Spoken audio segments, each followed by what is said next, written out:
Now that we've gone through the Wireshark display filter syntax, I want to actually show you how to use that syntax in the application itself.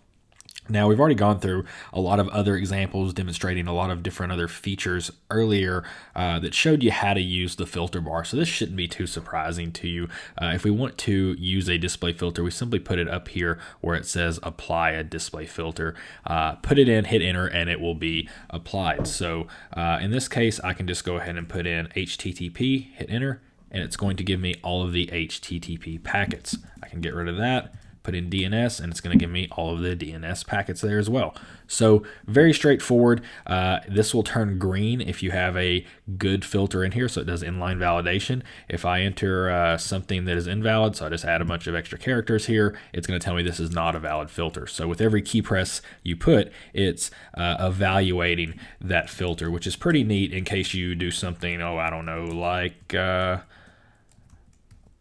this. So this is obviously not a valid IP address. There's an extra character there. So if I try to hit enter, it won't let me because it's not valid. So I can go ahead and just backspace that. And of course, now it's a valid IP address of which it's not going to match anything in this particular capture file. So that's pretty straightforward. But now I want to talk about building display filters when you maybe don't necessarily know what the filter is. Of course, if I just want to filter on HTTP traffic, that's pretty easy. But what if I want to get a little bit more specific? What if, let's say, I want to filter based upon HTTP gets? So I only want HTTP get requests, but I don't necessarily know what that filter looks like. Now, there are a couple ways you can go about this. One way, and you probably noticed this if you just started typing, is that as I type letters, Wireshark is automatically searching through its list of fields and giving me some values. So just by hitting H here, it's going to show me everything with H. Now, of course, you see a filter right here at the top that says HTTP request method equals get. That's what we're working towards. That only shows up here because I've already input that filter, so it's floating that to the top. But otherwise, that might not show up here. So what I can do is continue, and I know I want to use HTTP to filter on. So if I hit in HTTP here and then hit a period, we're going to get all the fields and subfields that are now available. And you see a lot of great ones here. We see, accept, auth basic, authorization, cookie information, host data is here, and so on. So we're getting a lot of different pieces of information we can work with. So I could simply just scroll down here and look and find the thing that makes sense. Matter of fact, we see request here, and we also see request method. I can just type in request. And of course, that by itself is valid. I can go ahead and hit enter on that, and that will give me all the requests. But I actually want a specific subset of requests. I want HTTP GET requests. So I can go back here again, hit the period, and it's going to give me every subfield of HTTP request. I can get full URI, line, a URI path, or a query. In this case, I want the actual method, and I'm going to go in here and add that I want it to be GET. Sure enough, I'll hit enter and I'll get these results, which will show me all of the HTTP GET requests, which in this case are going to be 61 packets out of the 956 packets that exist in that capture file. Pretty straightforward, pretty easy. The autocomplete feature is really nice, and it's what I find myself using most of the time when I want to build filters on the fly and I don't necessarily know the syntax that I need to use. The hierarchy structure of the filter really makes that easy. Now, it's of interest to note that this autocomplete feature is not the only way to build filter expressions. There's another way, and you may actually like this other way better. Some people prefer this. I prefer the autocomplete, but some people like doing this other method. So I'm going to go ahead and clear this filter out of here, and we want to build the same filter. But to do it, I'm going to do it in a more visual way by clicking this expression button over here to the right that's kind of been hanging out. Now, what expression is going to do is pull up this window, which allows us to iteratively build our display filter based upon all of the protocols and fields that Wireshark dissects. And that's what we're looking at here in this leftmost window where it says field name. We're looking at a list of every single protocol Wireshark dissects that we can actually build filters off of. So you see there's a lot of stuff here. We're talking about over 1,000 protocols that Wireshark will actually look at. But for my purposes, I'm going to scroll down here and we're going to find HTTP. Here it is. You notice when I click on HTTP, it automatically changes the relation just to is present. It automatically puts the HTTP filter down here at the bottom. You'll notice as I click things, it'll change the filter that exists down here. Now, just clicking this and hitting OK would give me this filter. That means I'm just filtering on HTTP traffic, but I want to dig a little deeper. So I'm going to expand this, and you'll see all the same values that we saw in the autocomplete when I was typing in the filter bar. And for every one of these I click, it's going to go ahead and show me the filter as it would look like if I accepted that down at the bottom. Now in this case, I want the request method, so I'm going to go down here and hit request method. And by default, the relation here is present. So it's going to say, anywhere where request method field is present, that's what we're going to match. And if you hover over it here, it'll show you a little explanation of these relationship or comparison operators. Now in this case, I don't want is present. I actually want equals, so I'm just going to click equals here. Notice that my filter is now invalid because I provided the equals operator, but I've not provided a value to match. So I'm going to go ahead and go in here and just put get. And sure enough, we get to the filter. That's the same one we worked towards earlier. If I click OK here, it's going to put that in the filter bar. Notice it did not execute it yet. It just prepared the filter for me. So there's a difference between preparing the filter and applying it. In this case, we've just prepared it. So I'll hit enter and it will apply that filter. And that's just another way to get to a specific filter. Instead of typing it and relying on that autocomplete feature, we actually went into the expression builder and iteratively built that filter as we needed to. Wireshark gave us two ways right there to create a filter where we didn't necessarily know the syntax that we wanted to use. We could do that both with the autocomplete feature in the display filter bar, or with the expression builder. And both of those work great, but in truth, when I'm creating a filter based upon a field where I don't necessarily know the proper syntax, I actually use a third way, and I want to show you this third way now because I think it's the most important to understand, because I think it's the most you'll encounter. Rarely do you ever go into a packet capture knowing already what filters you're going to need to use in case of ones you don't know the syntax, right? It's usually when I've already opened a packet capture and I'm running down some sort of investigation or troubleshooting scenario, and I'm looking at a weird field or a field maybe I haven't filtered on recently or before, that I decide, hey, I need to create a filter based upon that. So if I'm already looking at data in that field, wouldn't it be great if I were able to automatically create the filter right from there? Well, fortunately, somebody thought of this, and Wireshark does provide that feature availability pretty easily. So in this case, let's look at another scenario. We've already talked about HTTP request method. Let's look at the IPTTL value. That's one of the examples we discussed earlier. Let's say I want to create a filter for any packet whose IPTTL is less than 128. And let's say that right off the top of my head, I don't know what that filter would be. I don't know what the field names are. I don't know what the structure is. So what I could do in this case, let's say I'm already looking at the packet on the screen, and I'm looking here at the packet details window at the IPv4 header, which is expanded here. Now we see the TTL value is listed here, time to live 245. So I could go up there and go to the expression builder or go to the autocomplete and type IP and try to scroll around and figure out what's going on. But a lot faster way is to actually just right click this field. And I have two options here, apply as filter and prepare as filter. And what these will do is create a filter based upon this field and this specific value. Now, I don't want to filter on this specific value. I don't want all packets whose TTL is 245, but this does give me a basis to start with, and then I can edit that filter. Now, the difference between preparing and applying is when I prepare a filter, it's just going to put it up there in the filter bar and not execute it. When I apply it, it's going to put it up there and execute it. If you know you want to apply one immediately, you can obviously just go ahead and do that very quickly. But if you're dealing with a large capture and you don't want to waste processing time, those cycles, you can prepare a filter first and then edit it as need be. In this case, I want to edit this before I run it. So I'm going to go to prepare a filter and say selected, which is going to say basically create a filter that would match this value perfectly. And you see at the top, ip.ttl equals 245 is the filter we're left with. So again, that's not the filter I want. I don't want to match all packets with a TTL of 245, but what I can do here is edit this. So I'm going to go ahead and change these equal signs and change that to a less than sign. And I'm going to change 245 to 128. And that gives me the filter I want, and I can go ahead and execute that at that point. And you'll see that that brings me from 956 packets to a total displayed packet count of 901. So it didn't filter me down too much. Most of these are less than 128, and you can see that on the screen here. Looks like packet 3 has a TTL of 64. The same with packet 2. It looks like it has a TTL of 57. Packet 1 has a TTL of 64, so all these are going to have a TTL less than 128.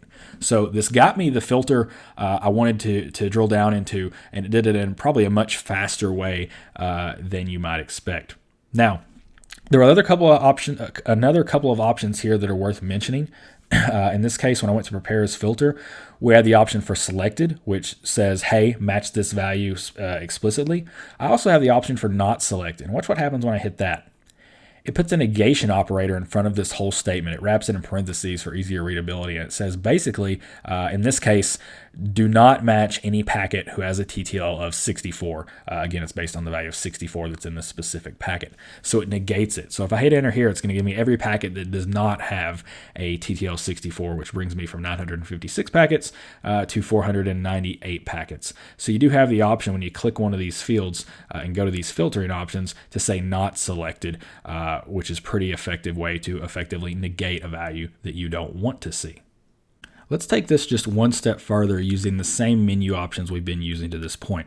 I still have my filter up here that says, do not show me any packets whose IP TTL equals 64. Let's say I want to match that though with another condition I found in the packets. So let's look at this existing packet we have. We have the IP header expanded. I'm going to scroll down here and expand this UDP header. And we see here we have a source port of 53 because this is DNS traffic and 53 is normally the port used for DNS traffic. But let's say I also want to match this condition too. Now I could go up there and just type into the existing filter, but I would have to adjust some parentheses, add a few things. There's a lot of room for error.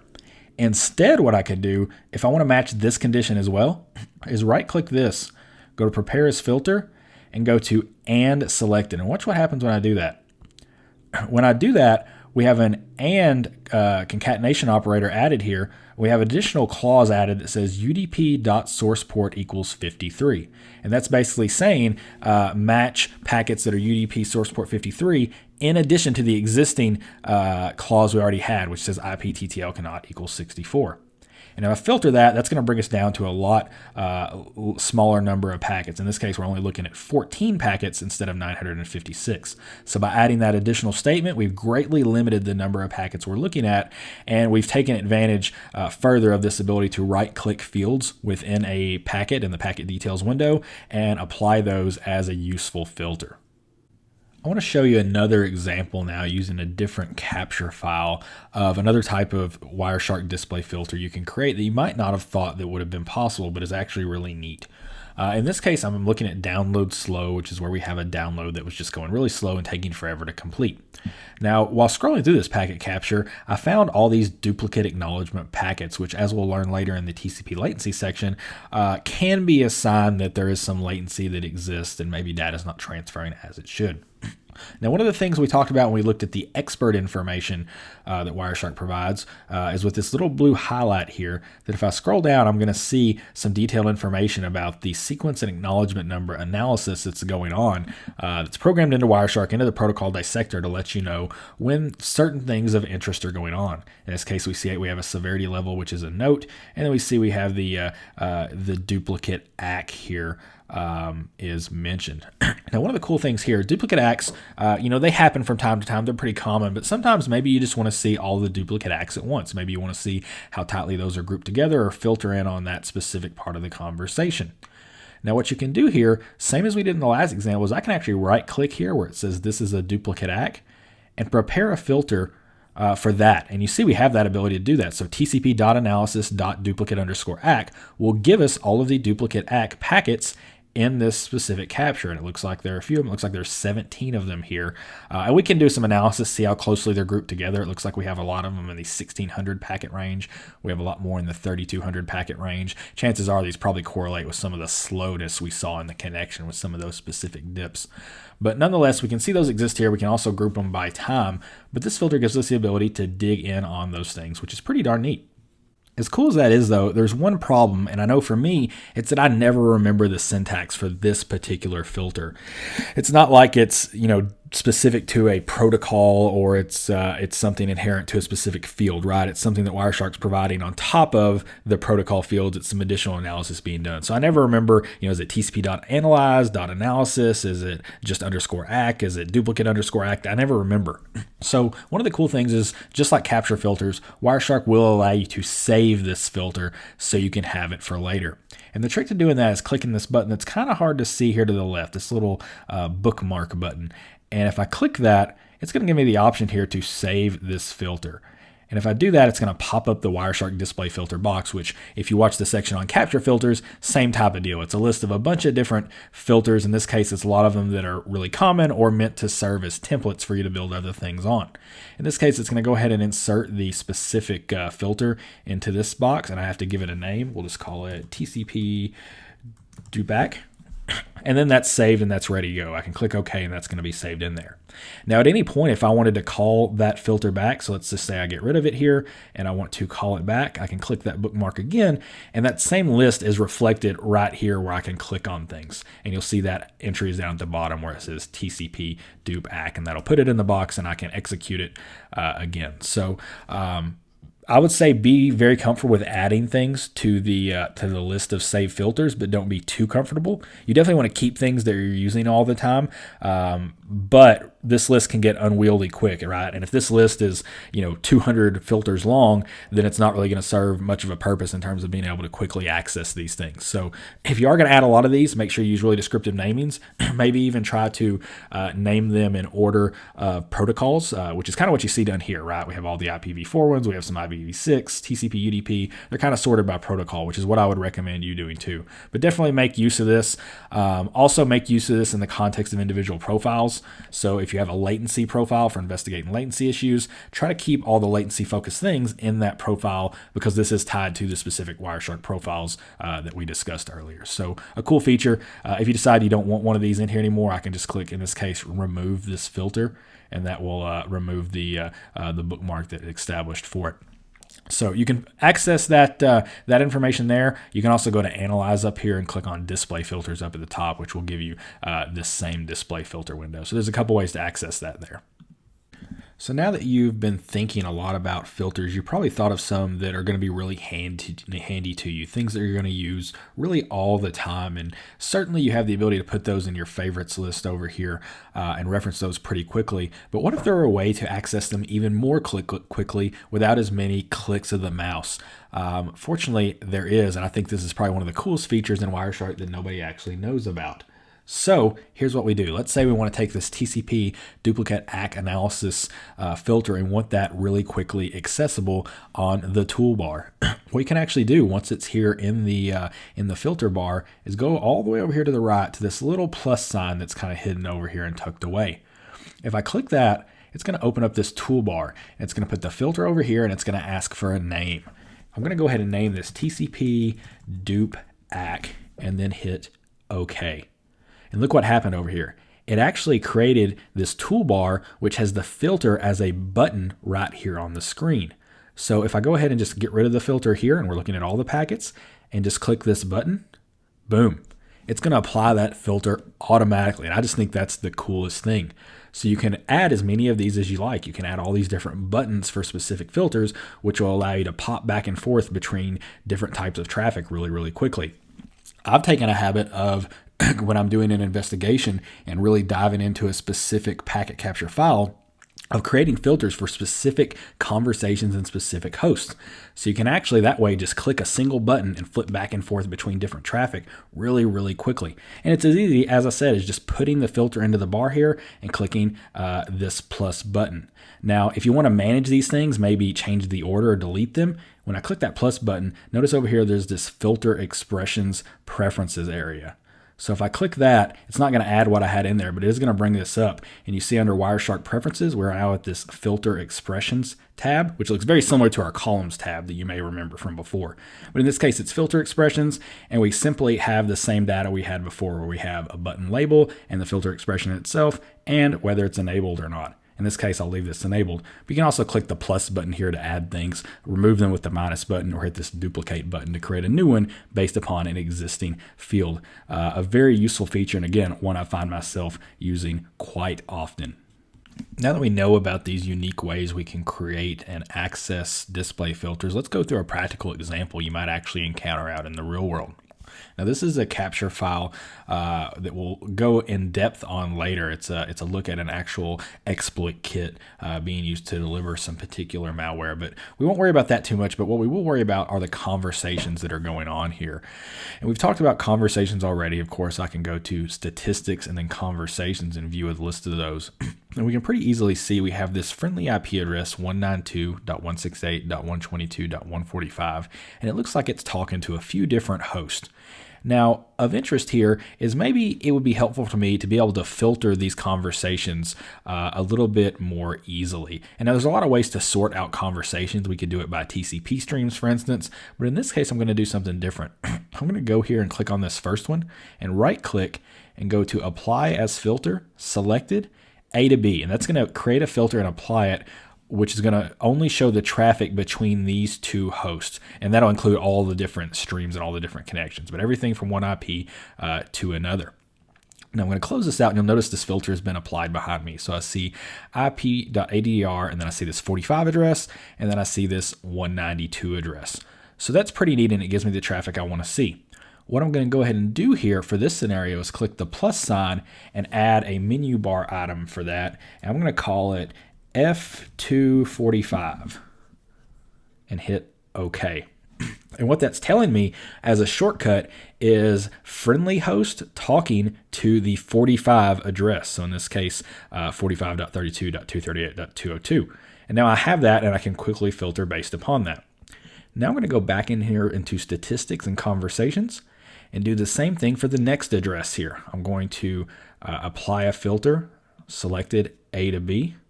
Close that. We'll see it's up here, and I have this 113 address. I'm going to click plus again and call this F to 113 and apply that. Now we're just going to do that same thing one more time here. I'm going to filter based upon this 184 address. Close this out. Hit the plus button.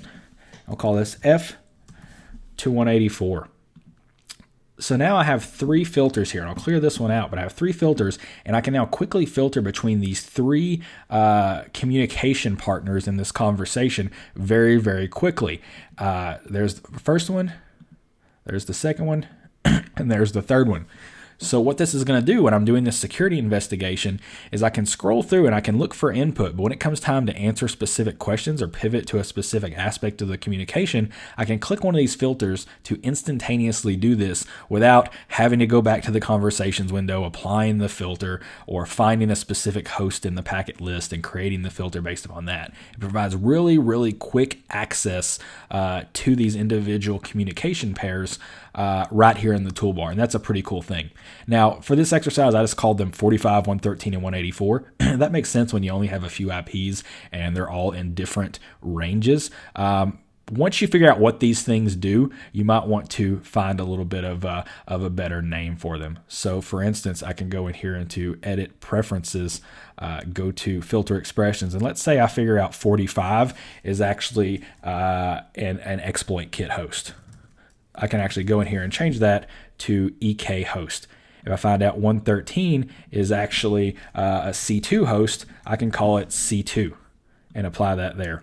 And you'll see that change takes effect when I hit OK, and now I can say friendly device to exploit kit host, friendly device to C2. So this allows me a way to keep track of these things in a much more rememberable way. It's a lot easier to remember EK host than it is to remember a long or unknown IP address, right? So this makes this a whole lot easier, and it gives you an ability to kind of track your investigation, track what you're troubleshooting, and kind of have this whole sense of metacognitive awareness where you're thinking about thinking as you go along, and that's going to go a long way for you.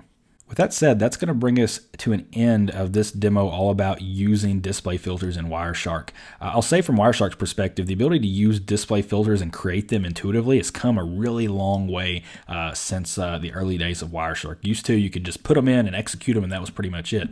But now you have a really great expression builder, you have the really great autocomplete feature, the ability to add these menu buttons that you can click on, and the ability to create filters from the packet details window. And all these things are incredibly important. They're all things I use all the time, especially some of the things I showed you later in this video. So Wireshark filtering is not just about knowing the syntax, although that's important, but it's really about knowing where and how to create and apply these things. And that's something we've talked about a little bit here, but as we go along in other scenarios, you're going to see us using all these various components along with all the other various feature components we've discussed in concert to work towards a solution in these scenarios. All these features are useless outside their usability within an actual troubleshooting or security scenario, and that's what we're going to get to as we move along.